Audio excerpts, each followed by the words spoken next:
From sport to the sport of politics, and the Dunkley by-election is a real-world test looming in a month federally. How pivotal is that to the momentum? A year out from an election, Anthony Albanese is definitely on the charm offensive. He celebrated his birthday. Very happy birthday to the Prime Minister.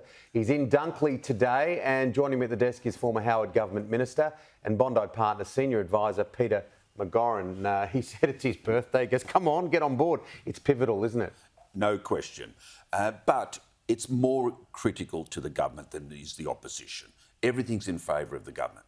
They held the seat by a margin of 6.3% in a very pro-Labor state.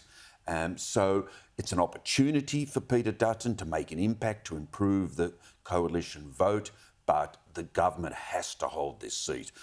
It's near impossible for the Liberals to win this seat, so if they even got close to an upset win, it would give momentum to the opposition. That'd be a PR win, wouldn't it? Yes.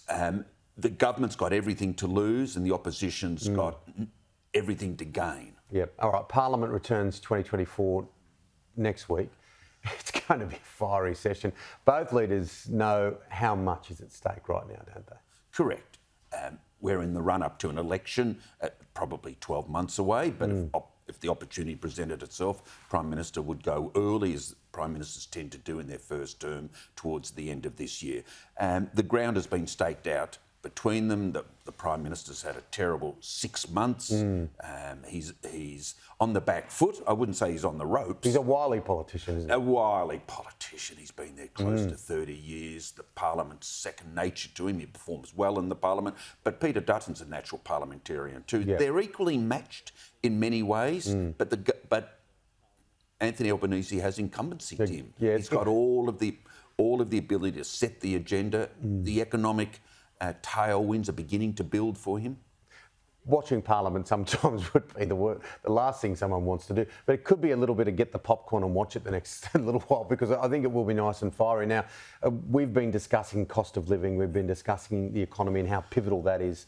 Now, CPI numbers this week encouraging. The RBA will probably keep things on hold. We're going to see a very different setup this week, aren't we, with journalists there ready to ask questions straight after.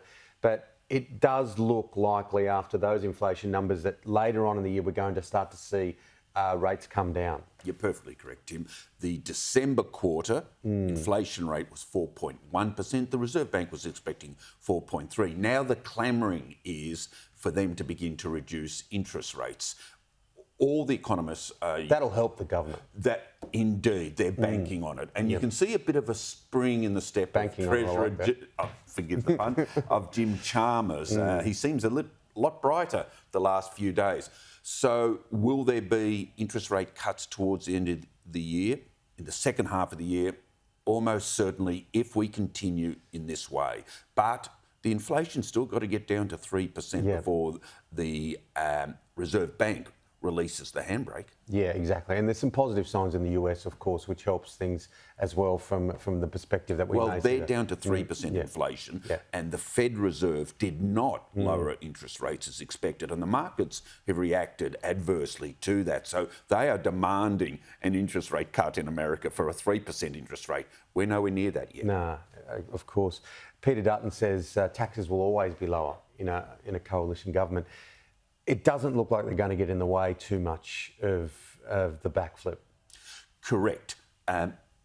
The government doesn't expect the backflip or the lie, depending on your point of view, to gain them any votes. This is all about containing the loss from the breach of promise, the breaking of the Albanese's word. So Dutton's done the only pragmatic, realistic thing, which is they will not oppose the government's proposal, which abandoned stage 3 as the Liberals proposed initially, because it would have been waved through the Senate anyway, Tim, because the Teals and the Greens and the Independents, the two they needed, would have voted for it. So Dutton's done the right thing. It's not a net positive to the government because Albanese's personal reputation's taken a hit. But I do think that line you've just touched on, tax cut for all, has mitigated for them, and that's to the Liberals' disadvantage.